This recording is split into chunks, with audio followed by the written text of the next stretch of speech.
Buenos días a todos. Bienvenidos a esta intervención dentro de la Semana de la Ciencia de este año 2021. Mi nombre es David Pérez Manchón, soy doctor en enfermería, trabajo en el Departamento de Enfermería de la Universidad Camilo José Cela y en primer lugar quería agradecer a la organización y a la universidad la invitación a la participación en este evento que lo que trata sobre todo es de acercar la ciencia y la investigación tanto a la comunidad universitaria como a la población en general. Agradecer a todos los asistentes a esta comunicación que lleva por título Deshabituación tabáquica en personal de la UCJC, estudio UCJC-TAB. Bueno,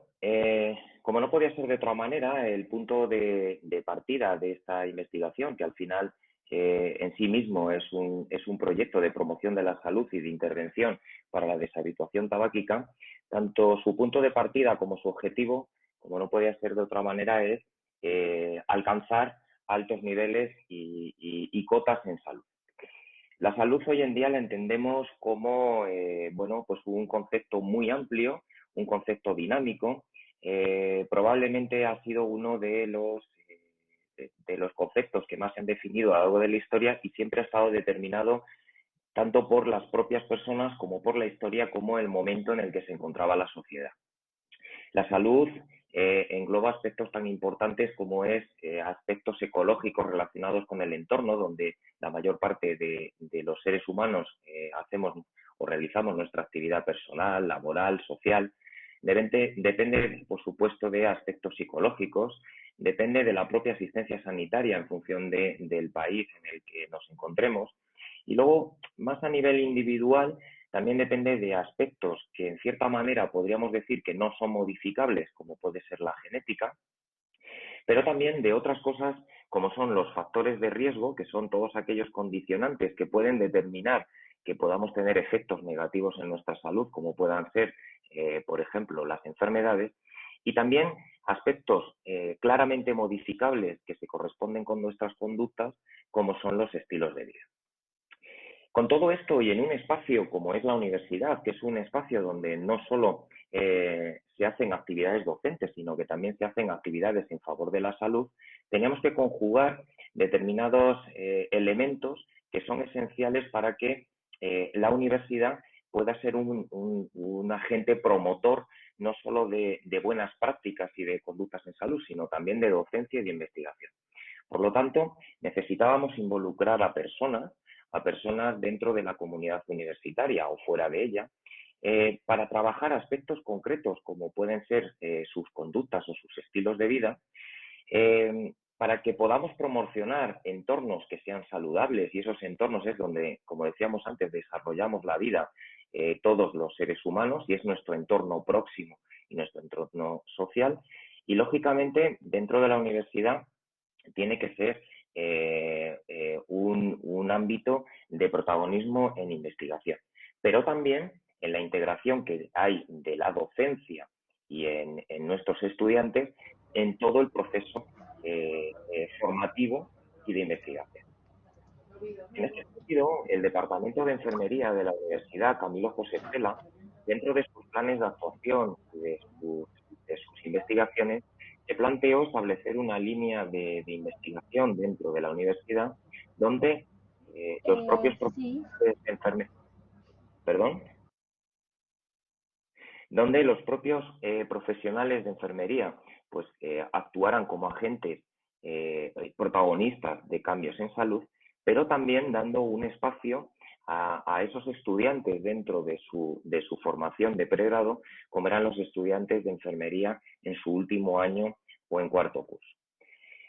Con todo esto, se planteó la conceptualización de lo que sería una línea de investigación que, como decíamos, involucrara tanto al entorno como a los estudiantes y, sobre todo, que trabajara aspectos tan importantes como son los estilos de vida, porque ya veremos que son uno de los determinantes de salud con mayor impacto. En este sentido, la base de esta investigación como programa de deshabituación tabáquica tiene 4 pilares básicos. El primero de ellos es el propio marco de la investigación, que iba a ser un marco de promoción de la salud. El segundo, el entorno en el que se daría esa investigación, que lógicamente sería dentro del ámbito y el espacio universitario. El objetivo, porque tenía que estar dirigido a esos estilos de vida o conductas, porque al final son los que tienen como determinante de la salud un mayor impacto en nuestra salud más o menos óptima, y como todo el mundo sabe y no podemos olvidar, en un contexto actual en el que estamos de COVID-19. Eh, estas bases de investigación, sobre todo en general como el conjunto de ellos, es importante reseñar que actualmente la promoción de la salud, y sobre todo desde que se impulsó a lo largo del siglo XX y sobre todo en los años 80, hoy juega un papel fundamental no solo en la salud individual de las personas, sino en la salud como algo colectivo, y luego también dentro de la asistencia sanitaria como un aspecto importante más allá de la atención puramente asistencial, ¿no? Entonces, la promoción de la salud en los últimos años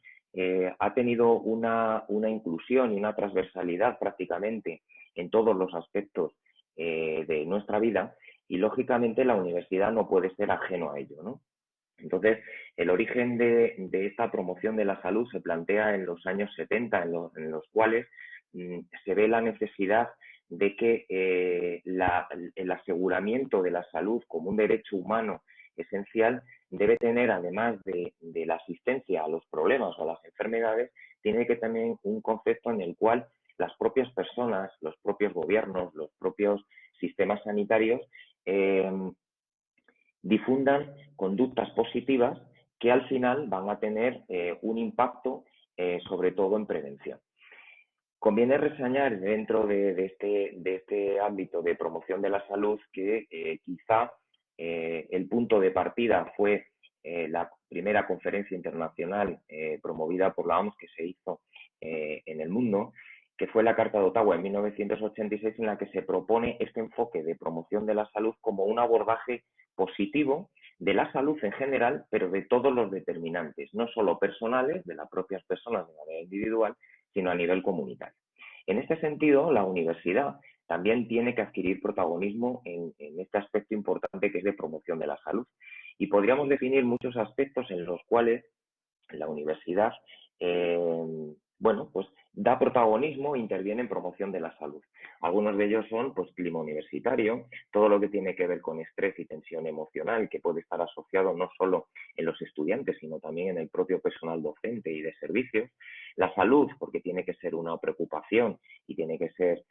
un aspecto importante en el siglo XXI.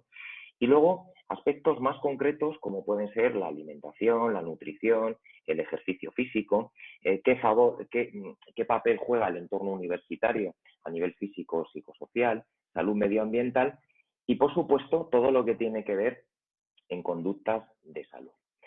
En este sentido, si profundizamos un poco más en el papel que tiene la promoción de la salud, tendríamos que decir que además esa promoción de la salud tiene que estar basada en contextos, en entornos. Esto es el término que se determinó o que se acuñó como Settings for Health, en el que habla de que la promoción de la salud tiene que tener una proyección en cuanto a los contextos, al entorno, adaptado a esos espacios en los que las personas desarrollan sus actividades diarias, ya sean personales, ya sean laborales. ¿Y qué papel juegan estos entornos a favor de la salud? Bueno, pues uno de estos entornos a favor de la salud, lógicamente, es el universitario. ¿Y por qué la universidad? Bueno, pues la universidad porque dentro del entorno de lo que son aspectos puramente pedagógicos, docentes y de investigación, es una entidad de educación superior que está orientada no solo a la formación y a los perfiles profesionales que van a adquirir los futuros estudiantes, sino también a valores y principios que estén asociados y alineados con un movimiento global a favor de la salud. Por lo tanto, la universidad, el papel que juega y el papel que va a jugar en líneas de investigación como las que hoy se presentan, es que la universidad es algo vivo, es decir, es una institución donde, donde las personas, además de formarse o de desarrollar su práctica profesional, la gente vive, experimenta y socializa, con lo cual la universidad también tiene que ser, en ese sentido, un agente formador que sea capaz de influir positivamente en la salud. ¿De qué manera? Pues con buenas prácticas en lo que sería un ámbito general de promoción de la salud. Por lo tanto, la universidad también está enrolada en la consecución de objetivos internacionales, como fueron en su momento los objetivos de desarrollo del milenio, o ahora en este contexto de objetivos de desarrollo sostenible, y sobre todo específicamente dentro de la comunidad. Por eso podríamos decir que la universidad se constituye como un activo de salud comunitaria, dentro de lo que ya se planteó a partir del año 2000 de un modelo de activos de salud dentro de la comunidad. Por lo tanto, la universidad en sí misma va a ser un recurso comunitario que va a jugar un papel a favor de la salud. ¿Y por qué los estilos de vida? Bueno, los estilos de vida, como ya veremos, son uno de los determinantes de la salud que se consideraron como fundamentales en los años 70, y además porque forma parte de esos conjuntos de hábitos, conductas, que una persona manifiesta a lo largo de su vida. Y estos estilos de vida, como conductas, como hábitos, se van adquiriendo desde edades muy tempranas, incluso con conductas de modelamiento en el caso del seno de la familia, de los padres, de tal manera que estas conductas son las que se van a mantener en el tiempo, y en el caso de que sean positivas, pues jugarán un papel positivo a favor de la salud, y en el caso de que sean negativos y a lo largo del tiempo, probablemente jugarán un papel negativo y con efectos a lo largo de la vida y en la salud de las personas. Por lo tanto, los estilos de vida podríamos decir que son los determinantes de mayor impacto en las personas, y que tienen asociados variables psicológicas, lógicamente,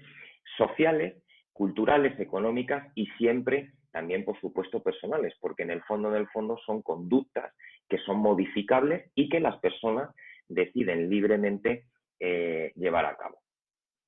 Por otro lado, el contexto en el que nos encontramos ahora, y no podemos ser ajenos a él, es un contexto de COVID-19, entendiendo la COVID-19 como una pandemia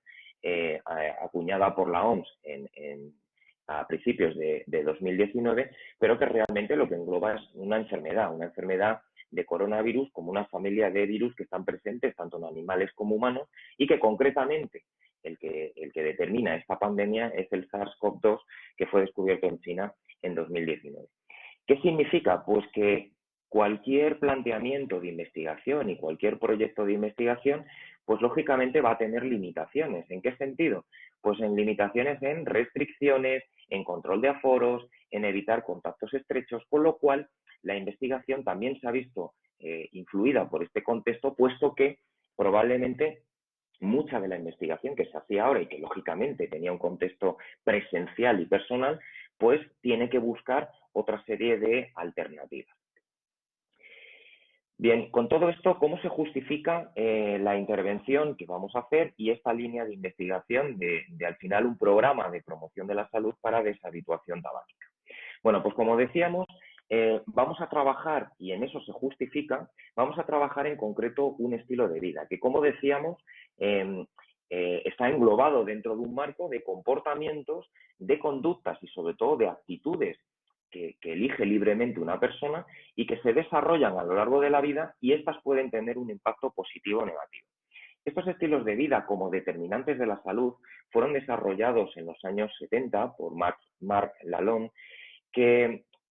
fue uno de los primeros epidemiólogos, sociólogos y estadistas que analizó las causas de muerte y de enfermedad que había en población canadiense. Y llegó a la conclusión de que los niveles de salud de una comunidad dependían básicamente de 4 aspectos. Uno de ellos eran los propios estilos de vida, Otro, la propia biología humana, que es la que determina aspectos tan importantes como nuestros genes o etapas concretas de la vida, como puede ser la infancia, como puede ser la menopausia, puede ser el envejecimiento.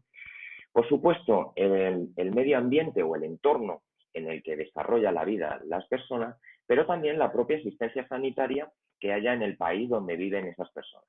Bueno, pues si hacemos un análisis de los recursos que se dedican a estos estilos de vida, la mayor parte, y en más de un 80%, se dedican a la asistencia sanitaria, porque se entiende que conseguir altos niveles de salud, por lo menos a corto o medio plazo, está muy influenciado por la asistencia sanitaria que se da a las personas. Sin embargo, hoy sabemos que el peso en concreto que tienen estos determinantes tiene muchísimo más peso en la carga de morbimortalidad, los estilos de vida, que la propia asistencia. Pero no tenemos que olvidar que estos estilos de vida están muy influenciados por factores sociales. Lo que ocurre es que estos factores sociales fueron desarrollados mucho más adelante de lo que terminó este señor en los años 70 y empezaron a tener importancia a partir de los años 80 y 90. Por eso, hoy en día se considera que probablemente la salud es más un concepto social que un concepto clínico como tal en sí mismo. Bien, ¿y qué papel juegan los estilos de vida? Bueno, pues los estilos de vida, como el determinante de salud más determinante, por decirlo de alguna manera, están cambiando nuestra forma de enfermar. Entonces, si probablemente a lo largo de la historia el mayor impacto de las enfermedades y de los condicionantes en salud eran las enfermedades infecciosas, ha habido un cambio de tendencia a partir de mediados del siglo XX en el cual, por nuestras acciones y por nuestros estilos de vida, pasamos a un tipo de enfermedades crónico metabólicas, que son enfermedades pues, que lógicamente no son transmisibles persona a persona, que son multicausales porque pueden explicarse por muchas causas y que nos están determinando en la etapa actual en la que estamos y como desafío del siglo XXI, pues algo tan importante como es la cronicidad, la dependencia, la fragilidad o el envejecimiento. Por lo tanto, estos estilos de vida son producto de dimensiones personales, porque al final somos nosotros los que decidimos, en este caso, si vamos a tener una mala alimentación o si vamos a ser sedentarios o incluso determinar el hábito de fumar, aunque también conlleve en sí mismo una dependencia. Pero estos estilos de vida también están muy determinados por aspectos ambientales y sociales. Los estilos de vida existen muchos y entre ellos los más conocidos y los que tienen más impacto en intervenciones son la alimentación y la nutrición, que prácticamente es transversal en nuestra vida y en cualquier periodo, en cualquier ámbito formativo y de investigación. Por supuesto también el sedentarismo, pero también tiene un impacto importante los hábitos tóxicos. Los hábitos tóxicos como es el tabaco, el uso nocivo del alcohol o otro tipo de drogas. Pero no olvidemos que existen otros estilos de vida que también tienen importancia en nuestra vida actual, como son los factores estresantes, los factores que están relacionados con nuestra actividad laboral o otros aspectos importantes como son el sueño. En este sentido y en nuestra investigación nos centramos específicamente en el tabaquismo. El tabaquismo, como todo el mundo sabe, es un estilo de vida que prácticamente ha formado parte de la evolución del ser humano desde hace muchos, muchos años. No solo como un producto como ahora, que es un producto de combustión o un producto evolucionado a cigarrillos electrónicos o otro tipo de dispositivos, sino también la propia planta como tal, ¿no? Dentro de otras formas, como era mascar, por ejemplo, la planta de la hoja del tabaco, ¿no? Como todos sabemos, el tabaco entendido como el tabaco comercial, en el cual se consume en forma de combustión de manera individual, todos sabemos que tienen distintas sustancias. Una de ellas es la que está relacionado básicamente con el efecto que nos produce, porque es un estimulante, como es la nicotina, y es la propia nicotina la que, con su acción estimulante, probablemente débil, pero un estimulante, es el que va a producir la adicción en forma de una dependencia, sobre todo física y psicológica. Pero también es la sustancia que nos va a producir a medio, largo plazo efectos cardiovasculares. ¿A qué nos referimos? Pues a enfermedades que lógicamente están relacionados con grandes vasos o que están relacionados con el corazón. Y todo lo que eso implica, es decir, pues enfermedades relacionadas con el propio corazón, como son cardiopatías isquémicas, enfermedades relacionadas a enfermedades cerebrovasculares, enfermedades trombóticas, como pueden ser trombosis venosas profundas, o tromboembolismos pulmonares, arritmias cardíacas, arteriopatías periféricas, es decir, enfermedades cardiovasculares que pueden aparecer en el futuro. Pero luego también sabemos que tiene otra serie de sustancias que, entre otras, están relacionadas también con enfermedades cardiovasculares, como es el monóxido de carbono o como puede ser el alquitrán y otros oxidantes, que están relacionados con cáncer, con enfermedades a nivel respiratorio, como es el enfisema, pero también aquellas enfermedades, aquellas sustancias que también van a producir una serie de adicciones. Se habla de que incluso puede haber más de 1000 sustancias asociadas al tabaco y que están relacionadas, como decía, tanto con enfermedades como con la propia adicción. Algunos de estos datos, los más relevantes, es que aproximadamente 3 de cada 10 fumadores desarrollará un cáncer de pulmón en el futuro, que casi 2 de los fumadores activos desarrollarán enfermedad cardiovascular, o que prácticamente 2 de cada 10 fumadores pues desarrollarán algún tipo de enfermedad pulmonar obstructiva crónica. ¿Y qué nos dice la OMS? Bueno, pues la OMS lo que nos dice es que el tabaco mata directamente, como tal, como factor directo relacionado con enfermedades, a más de 8 millones de personas en el mundo. Pero no olvidemos que si son más de 8 millones de personas en el mundo, esto engloba tanto a los fumadores que son activos como a los fumadores que no son activos, es decir, el tabaco pasivo. Por lo tanto, podríamos decir que si directamente o indirectamente se producen 8 millones de muertes a nivel mundial, 7 puede ser aproximadamente, está estimado en fumadores activos, y alrededor de más de 1 millón son fumadores pasivos, es decir, personas que están cerca de este producto de combustión como es el tabaco y como es el humo. De ahí que, bueno, pues se hayan hecho esfuerzos en los últimos años desde sociedades científicas y sociedades a favor de la salud para que poco a poco se vaya reconociendo el tabaco como un factor que realmente tiene un riesgo no solo a nivel personal, sino a nivel poblacional y de salud pública, tanto para el que fuma como para el que no fuma, el que está alrededor. Por tanto, ¿qué cosas se han conseguido actualmente y que han sido positivas? Pues que, en cierta manera, los impuestos que se graban sobre el tabaco o sobre otras sustancias, como puede ser, por ejemplo, el alcohol, sí que es verdad que son una medida eficaz para reducir el consumo. ¿Por qué? Porque el aumento en el precio de la adquisición del tabaco hace que mucha gente encuentre el estímulo para dejar de fumar. Pero también las advertencias sanitarias gráficas en un tamaño adecuado y además dentro de las propias cajetillas o dentro de pues bueno, los envases donde viene el propio tabaco, sí que funcionan como con un aspecto de sensibilización.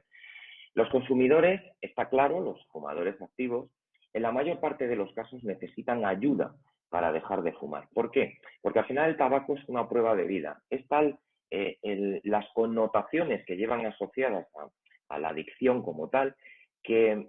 en la mayor parte de los casos necesitan ayuda, asistencia, bien sea sanitaria, farmacológica o no farmacológica, para esa cesación o esa deshabituación.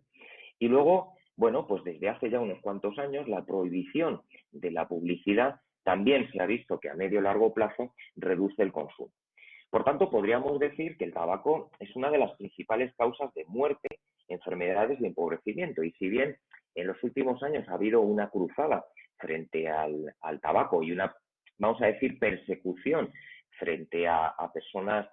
fumadoras para restringir de alguna manera ese consumo, sobre todo en ámbitos comunitarios, hay que decir también como aspectos negativos es que están apareciendo nuevos productos relacionados con el tabaco que, si bien la gente piensa que no son inocuos, sí que piensa que realmente no son tan malos como el tabaco habitual que se consumía, el tabaco comercial, ¿no? En este sentido están apareciendo productos de tabaco calentados y dispositivos de cigarrillos electrónicos para administración de nicotina que llevan asociados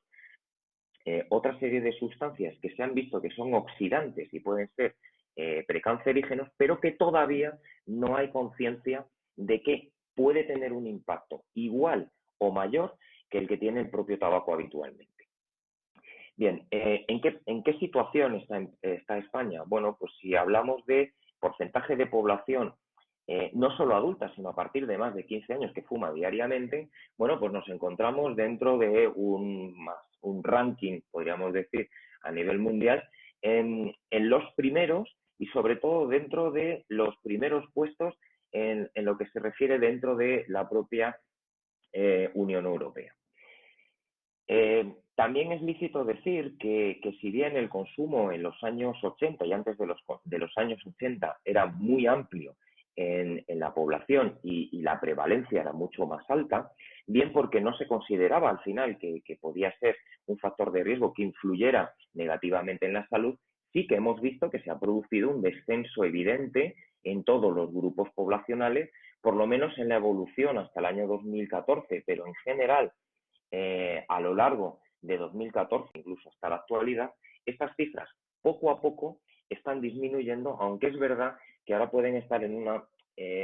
vamos a decir, en unos datos de prevalencia quizá un poco estancados, pero sí se ha visto a nivel general que ha habido una reducción importante. En este sentido, en la última encuesta europea de salud realizada en España, se estima que la prevalencia de fumadores diarios en personas mayores de 15 años está en un 23,3%. Entonces, esto quiere decir que podríamos estar hablando de que aproximadamente, en este caso, tanto en hombres como en mujeres, aproximadamente hombres fuman entre 2 y 3 de cada 10 y mujeres casi 2 de cada 10 fuman. Con lo cual, podemos decir que todavía existe una prevalencia lo suficientemente alta como para plantearse intervenciones para su reducción. ¿Y qué ha pasado en el contexto de COVID? Bueno, pues en un estudio que ha hecho, en un cuestionario que hizo durante la pandemia,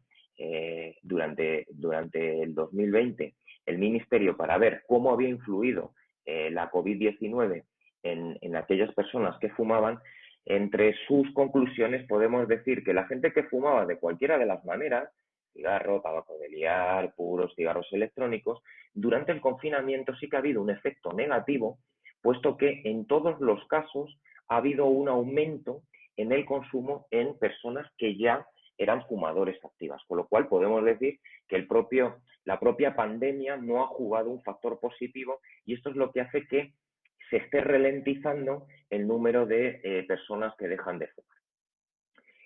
¿Y qué ocurre en nuestra universidad? Bueno, pues en un estudio que realizó el Departamento de Enfermería entre el año 2018 y 2019 en personal de la propia universidad, sin tener en cuenta a los alumnos, solamente los trabajadores de la universidad, bueno, pues un estudio que se llamó el estudio Cardio-UCJC, entre sus principales conclusiones fueron que en una muestra total de 101 participantes, tanto de personal docente investigador como personal de administración y servicios, encontramos que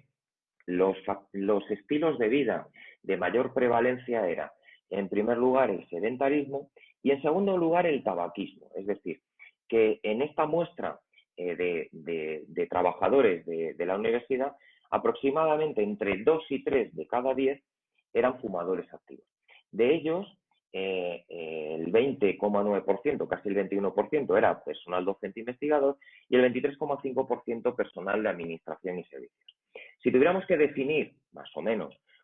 un perfil de fumador, bueno, pues el perfil que correspondía de fumador dentro del personal de la universidad, pues era predominantemente de género femenino, mujer, investigadora, es decir, personal docente investigador, a tiempo completo en la universidad, con estresores emocionales y asociaba una alta tasa de sedentarismo. Esto es lo que nos hace pensar que probablemente dentro de la universidad, y como decíamos, como un espacio en el cual tiene que ser un agente activo de salud, tendríamos que hacer alguna actividad para poder reducir el tabaquismo dentro de la universidad, no solo porque la propia universidad ya es un espacio sin humo, sino para que todas aquellas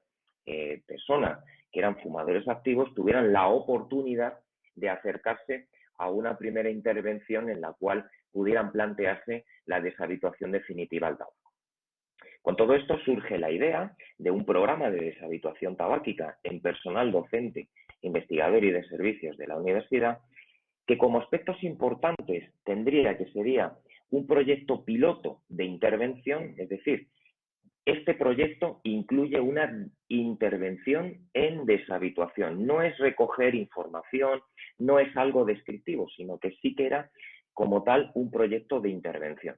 en la cual no íbamos a utilizar fármacos, y aquí es verdad que posiblemente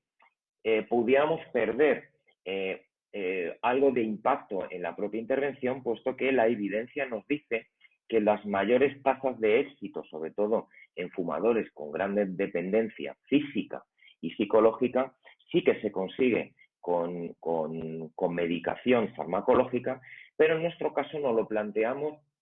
como algo no farmacológico, pero eso sí, dentro de un ámbito grupal, porque también dice la evidencia científica que aspectos como la deshabituación tabáquica consiguen más objetivos de manera grupal que individual, pero sin olvidar que independientemente de que la naturaleza de la intervención sea grupal, también a nivel individual habría que recibir feedback. En este sentido, ¿qué es lo que aporta de innovador este programa? Bueno, pues que en el contexto en el que estamos de COVID tendría que ser online, es decir, no podría ser de manera presencial como se hace habitualmente en la práctica clínica, porque habitualmente en la práctica clínica este tipo de intervenciones se hacen grupales pero presenciales, y en este caso lo haríamos online pero con el uso de las TICs, como ahora veremos. Bien, a la hora de hacer el análisis de este programa, lo que nos planteamos en principio es diseñar, maquetar cómo iba a ser nuestro programa y sobre todo utilizar de entrada elementos informativos para que la comunidad universitaria supiera que íbamos a hacer este programa de deshabituación y sobre todo utilizando siempre de entrada la motivación. Hicimos en este sentido, programamos, bueno, pues a la hora de dar difusión intentamos que utilizar pues, una infografía que fuera lo suficientemente visual y que utilizara ese elemento motivador que hiciera que las personas que fueran fumadores activas pudieran engancharse de alguna manera a este programa. Entonces hicimos una infografía muy clara en la cual pues el primer mensaje era algo tan sencillo como es hora de tomar el control. Y cuando decimos tomar el control es realmente vencer esa dependencia que las personas tienen al tabaco. ¿Y cómo lo íbamos a hacer? Pues conociendo más sobre lo que es el tabaco. Todo el mundo entiende y sabe que el tabaco tiene efectos negativos en salud, pero probablemente no conocemos todos aquellos factores que pueden intervenir no solo en la salud de los demás, sino en nuestra propia salud, y no solo desde un punto de vista de patología, sino también de sustancias, cómo afecta a nuestra vida y a nuestra edad cardiovascular, independientemente de nuestra edad cronológica. Y a veces, bueno, pues lo que los fumadores desconocen es que si nosotros pudiéramos hacer una estimación de la edad vascular o de sus arterias, solo con el tabaco puede estar incrementada entre 15 o 20 años más respecto a la edad cronológica. Es decir, que una persona que fuma y con otros factores de riesgo que tuviera, por ejemplo, 45 o 50 años, la edad estimada de sus arterias estaría por encima de los 65 años, ¿no? Con lo cual, eso también son aspectos que son muy motivacionales, más allá de simplemente decir que el tabaco es malo, ¿no? A partir de ahí, nos planteábamos muchos eslogans, muchos bueno, pues mensajes de motivación y sobre todo lo que tenemos que hacer es indagar en las razones por las cuales alguien se debería plantear dejar de fumar, qué mitos y realidades hay en cuanto a dejar de fumar. No es cierto que todo el mundo que deja de fumar vaya a engordar 20 o 30 kilos, que hay alternativas al tabaco y no todas son farmacológicas y no todos son chicles o son parches o son sprays intranasales de nicotina, que hay alternativas y sobre todo lo que teníamos que intentar concienciar es que existe muchos beneficios de dejar de fumar que probablemente a priori pues no se detecten o no se vean, ¿no? Con lo cual nos planteamos la motivación, la forma de ver la vida y cómo teníamos que cambiarlo, las decisiones que teníamos que tomar en el caso de que alguien empiece a dejar de fumar, qué hacer si uno tiene pues síndrome de abstinencia, sobre todo física, los primeros 3 meses, cómo poder evitar o qué recursos para evitar recaídas y utilizar pues técnicas de relajación y otras recomendaciones, y sobre todo tener claro que siempre habría un profesional que te acompañaría en el proceso. Es decir, que además de ser una terapia simplemente grupal online, no iba a ser única y exclusivamente teórica, que no íbamos a utilizar medicación y que íbamos a hacer un seguimiento no solo en el momento de la intervención, sino un seguimiento posterior a los 6 meses. Bien, en ese sentido, y la novedad que decíamos que tenía este programa es que efectivamente era una intervención grupal que la íbamos a hacer online por el contexto en el que nos encontrábamos de pandemia, pero también para que se pudiera adaptar a las propias exigencias de la vida personal y laboral que tienen las personas, porque muchas veces una de las justificaciones para no empezar esto es que yo no tengo tiempo o no dispongo de la disponibilidad suficiente a nivel laboral para poder estar en estos grupos, que independientemente de que fuera a ser grupal, iba a haber un seguimiento personalizado donde pudiéramos dar feedback al propio participante y todo ello, evidentemente, con el objetivo de dejar de fumar.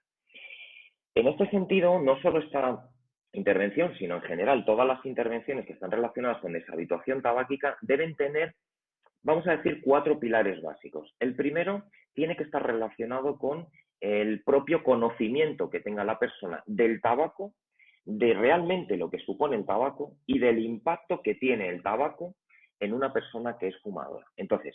en este sentido, si nosotros queremos que alguien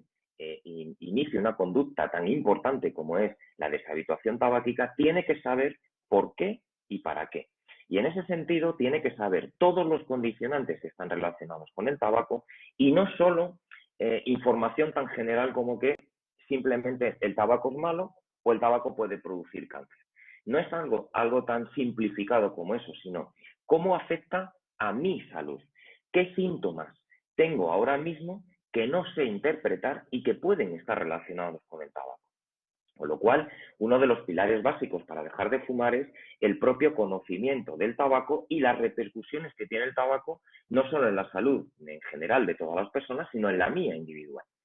Por supuesto, hay que explorar la motivación. Y la motivación es fundamental. Si una persona no está convencida o está plenamente convencida de que es el momento adecuado para dejar de fumar, probablemente no lo va a conseguir. Y esto sí que tiene repercusiones a medio y largo plazo porque si una persona ha hecho varios intentos de dejar de fumar y no lo consigue,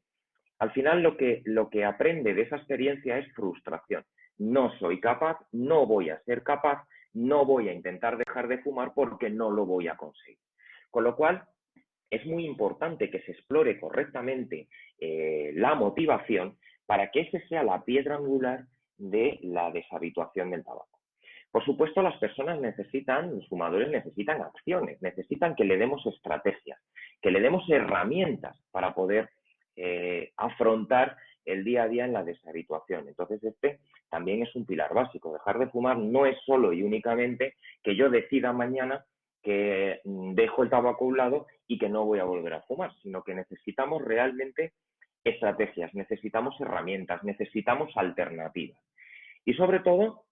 lo que necesitamos dentro de todo ese proceso de dejar de fumar son evitar o conductas que nos puedan hacer volver a recaer. Existe la falsa creencia de que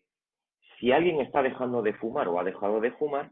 si posteriormente se encuentra un factor estresante en su vida a nivel personal, laboral o de cualquier otro tipo, si vuelvo a fumar,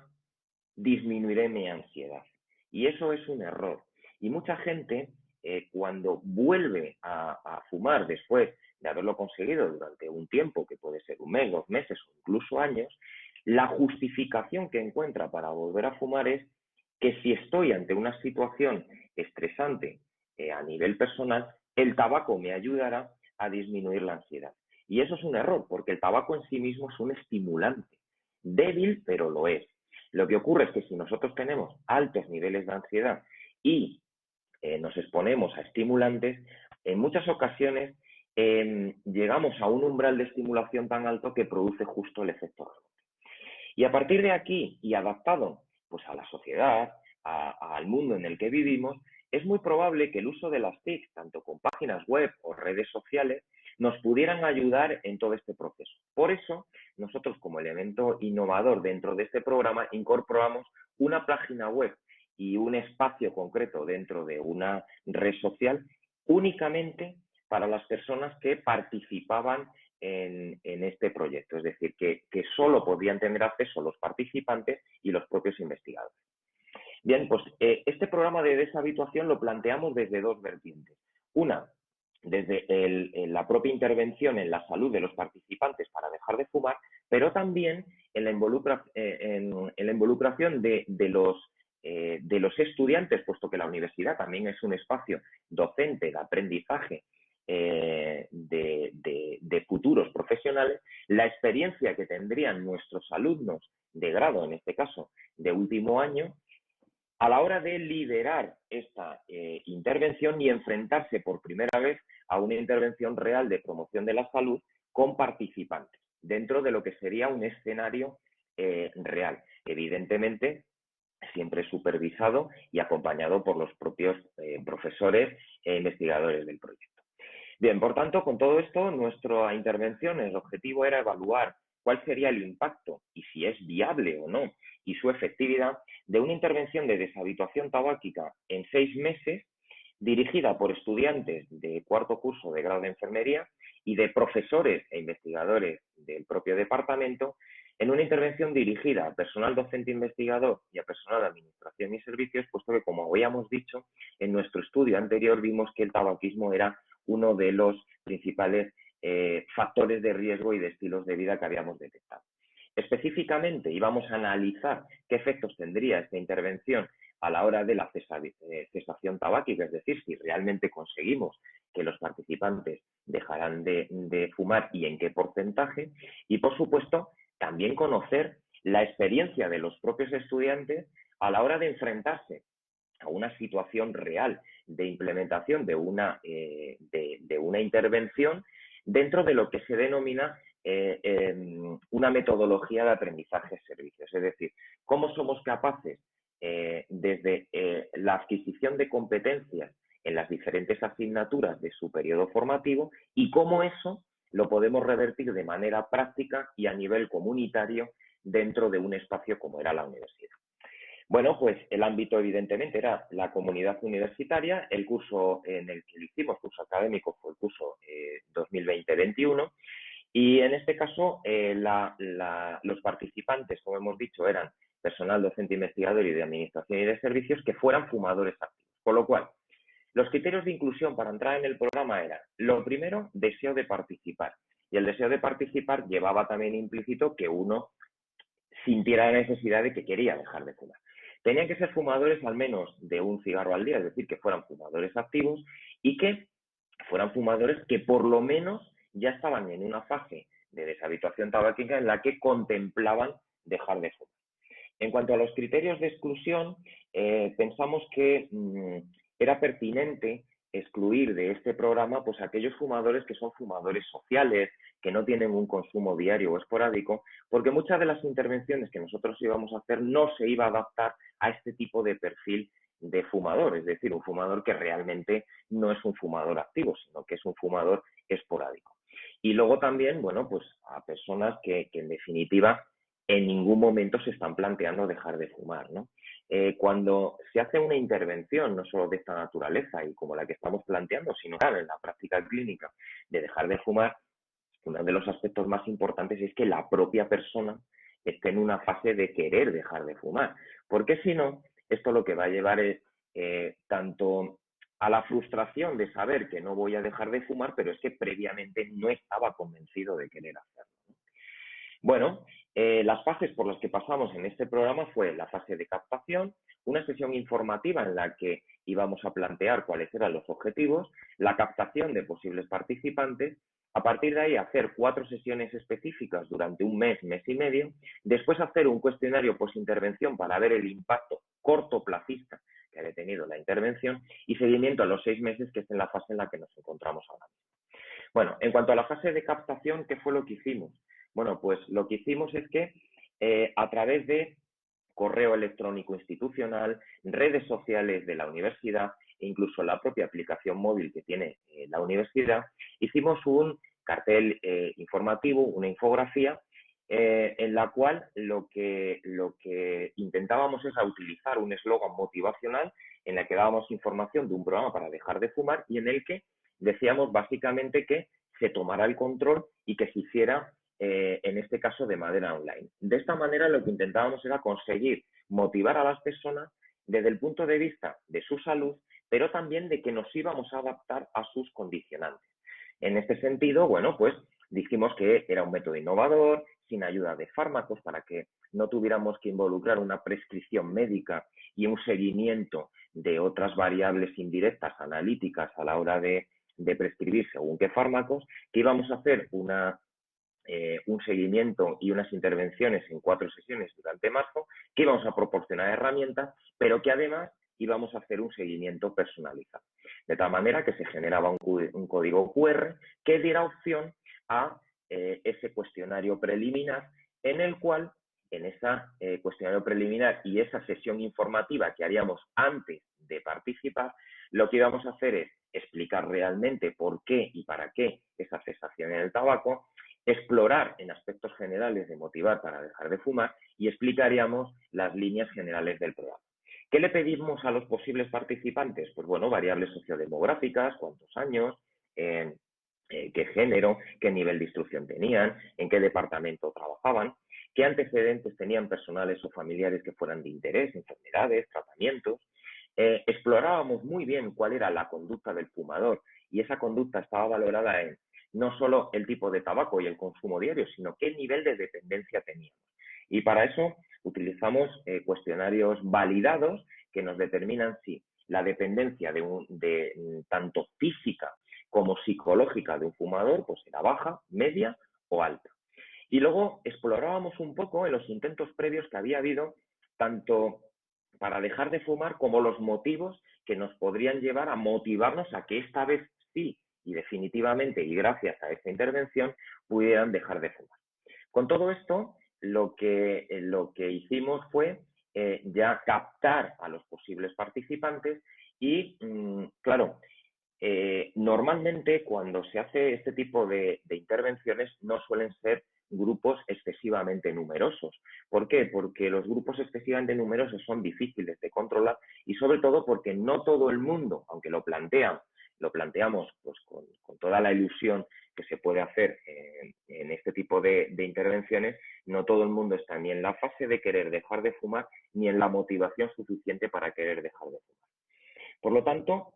ahora exploraremos en cuanto a los participantes, el número y cómo evolucionaron, pero decir que las sesiones específicas que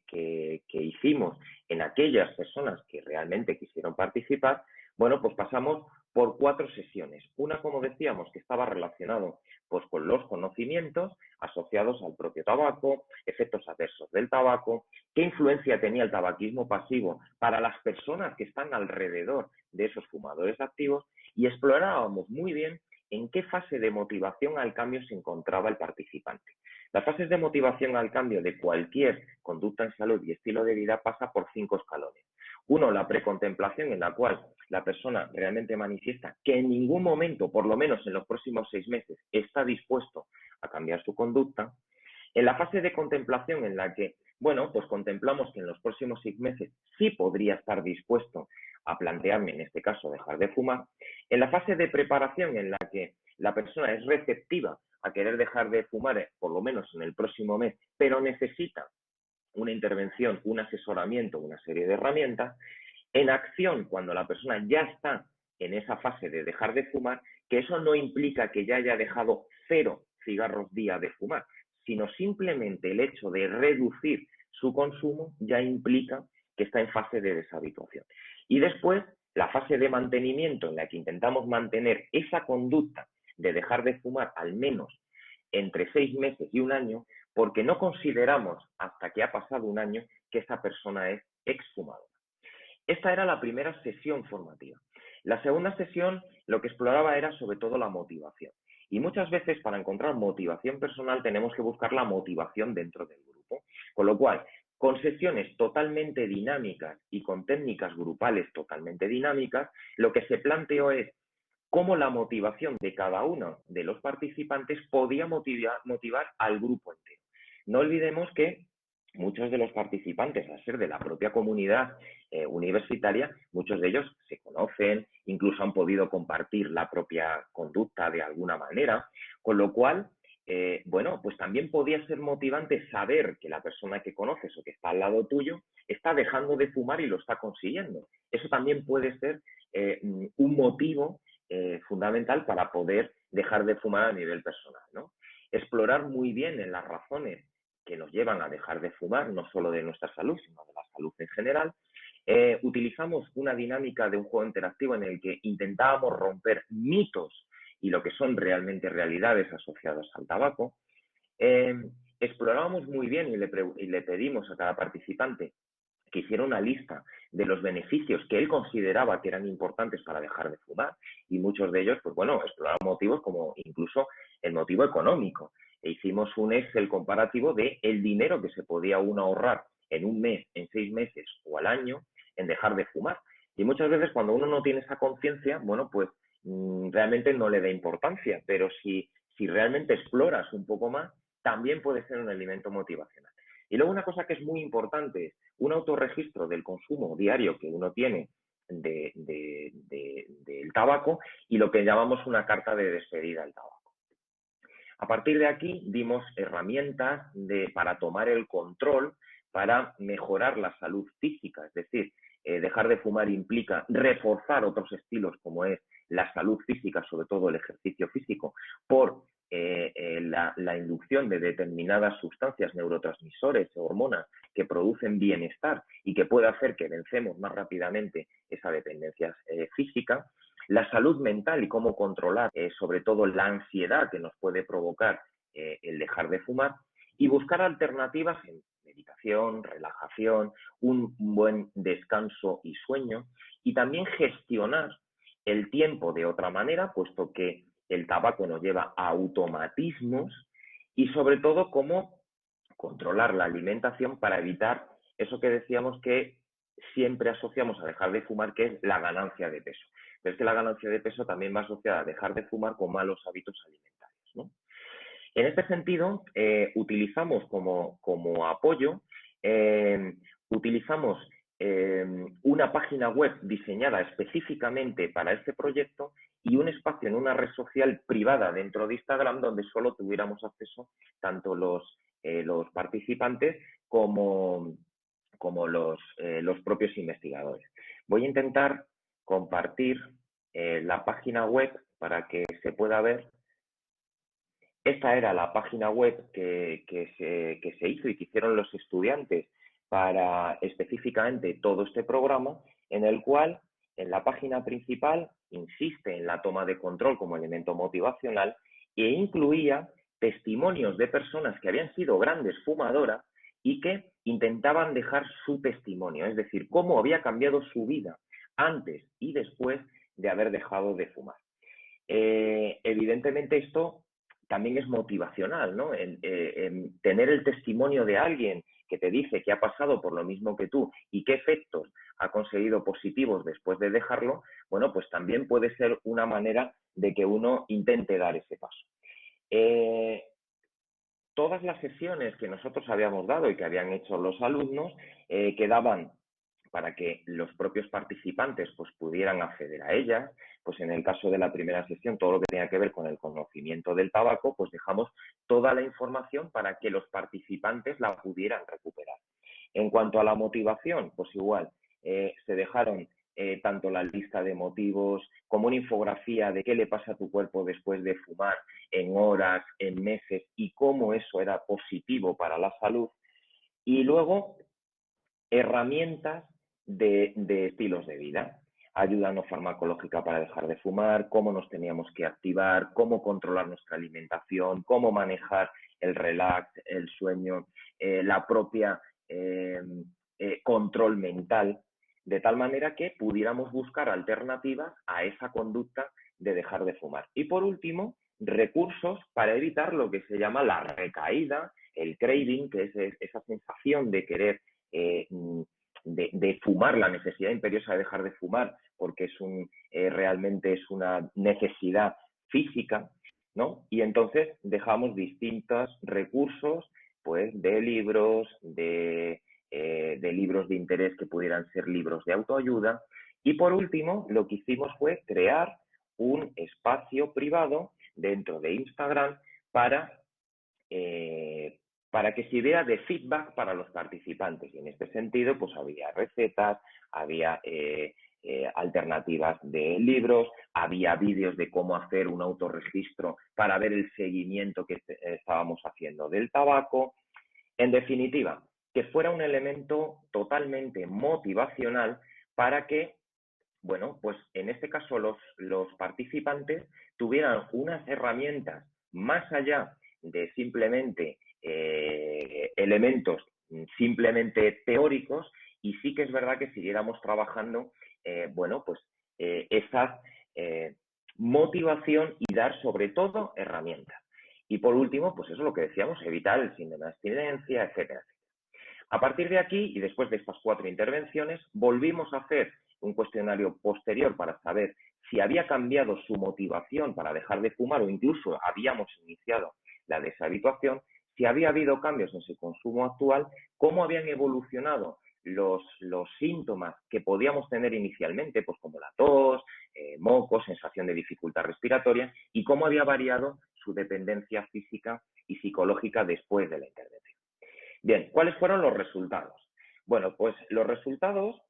decir que a nivel cuantitativo los desglosamos a nivel cuantitativo y cualitativo. A nivel cuantitativo, antes de la intervención, decir que conseguimos un grupo en el cual, bueno, pues participaron 11 personas que estaban motivadas para dejar de fumar, mayoritariamente mujeres, prácticamente 8 de esos 10 eran mujeres y 2 hombres, y la mayor parte era personal de administración y servicios, pero también con representación de personal docente investigador. La edad media fue de 41 años, con un inicio de 19 años frente a los 45 años y una edad de inicio de 16 en las mujeres, y la edad media de los participantes era entre 10 o 30 años.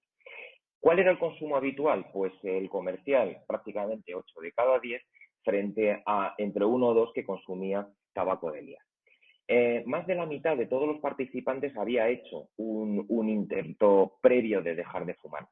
y el tiempo máximo de dejar de fumar había sido entre 1 o 2 años.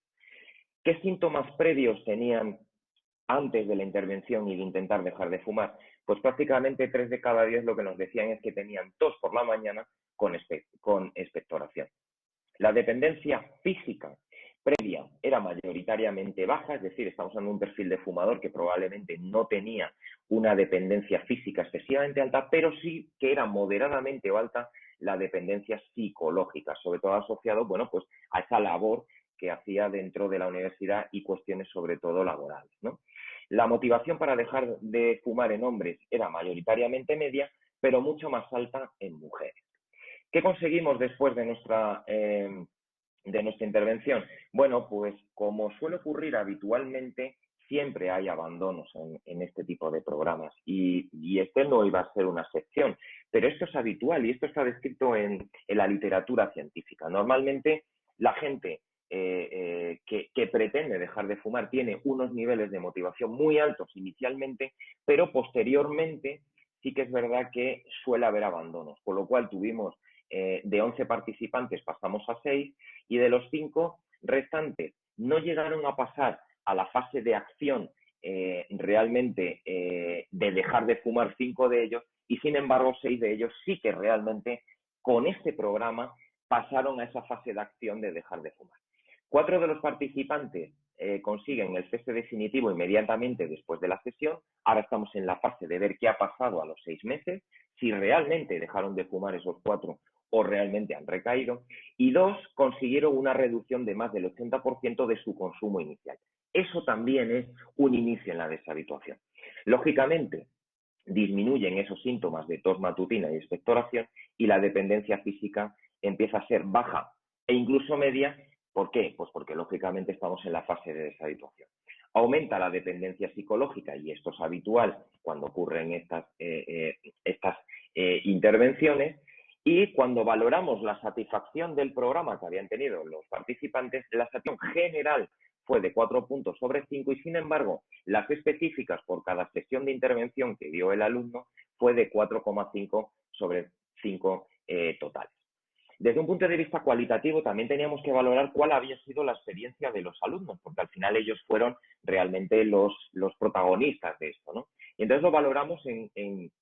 4 aspectos fundamentales, como era qué suponía enfrentarse para ellos a un proyecto real, el proceso de investigación, puesto que esto formaba parte de sus trabajos fin de grado, cómo se habían visto en el trabajo en equipo y el acompañamiento que habían tenido respecto a sus profesores y docentes e investigadores de este programa. En general, la satisfacción fue buena y ellos agradecían de alguna manera que, además de sus periodos formativos y su adquisición de competencias teóricas, vamos a decir de alguna manera, en las asignaturas, que realmente pudieran enfrentarse a algo real. Y en definitiva, ¿cuáles han sido las conclusiones? Bueno, pues que dejar de fumar es un proceso muy complicado, es una prueba de vida y que evidentemente tiene altas tasas de abandono, tanto en el inicio como durante cualquier tipo de intervención que se hace, que las intervenciones que tienen mayor evidencia son las intervenciones grupales, es decir, este es un estilo de vida que consigue más objetivos en salud si se hace de manera grupal, pero que es verdad que también necesita feedback individual. Y eso tenemos que trabajarlo con aspectos y componentes tan importantes como es la propia motivación, explorar en la motivación que tiene la persona y lógicamente afianzarla para que pueda conseguir su objetivo. ¿Es viable una intervención de este tabaco universitario? Claro que es viable. Es viable y además en la satisfacción y en la participación vimos que sí que es viable en el ámbito universitario, pero también a nivel online y con ayuda de las TICs. ¿Por qué? Porque eso se adapta perfectamente a las exigencias personales y de horarios que tiene cada uno. Con lo cual, una intervención, en este caso no farmacológica y dentro de un espacio universitario, sí que puede ser importante, aunque somos conscientes y como limitaciones de este proyecto decir que es verdad que la literatura lo que dice y la evidencia es que se consiguen más objetivos si se trabaja con medicación, pero no tiene por qué ser solamente excluyente. Y que es verdad que agradecieron tanto las sesiones online como las páginas web y en este caso las redes sociales porque aumenta la motivación en este tipo de programas. Con lo cual, y por último y para terminar, ¿qué relevancia tiene esta investigación? Bueno, pues que los estilos de vida en general, y en este caso el tabaquismo, son muy sensibles a los cambios en nuestra vida al tratarse de conductas y comportamientos, con lo cual están muy afianzados, generan mucho automatismo y es muy difícil conseguir cambios. ¿Por qué? Porque para instalar realmente un cambio necesitamos tiempo y realmente para que haya un cambio en un estilo de vida se necesitan al menos 6 meses. Con lo cual, los determinantes de la salud son los principales, vamos a decir, condicionantes en el impacto de salud de las personas y en el nivel de salud de una comunidad, con lo cual tiene más impacto la deshabituación tabáquica que, por supuesto, la intervención asistencial cuando ya aparecen los efectos directos o indirectos del tabaco. Y la relevancia que tiene el entorno educativo universitario como espacio saludable, en este caso, y como agente de promoción de la salud, y en definitiva, los profesionales de enfermería como principales agentes del cambio. Por lo tanto, solamente me queda dar las gracias a todos, sobre todo a nuestros alumnos que fueron los que participaron, que hicieron un trabajo estupendo y que nos ayudaron a ejecutar este proyecto de investigación. Bueno, quedo a disposición si alguien quiere hacer alguna pregunta o alguna consideración.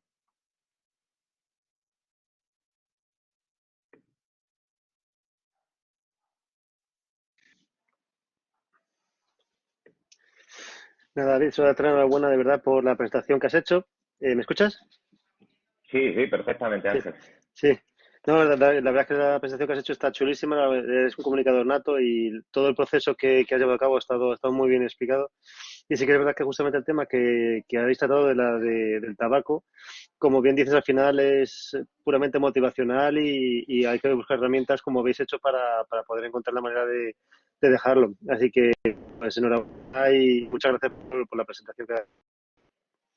Gracias, Ángel, pero también tengo que darte yo las gracias a ti, porque tú eres uno de los profesores investigadores de este proyecto y además que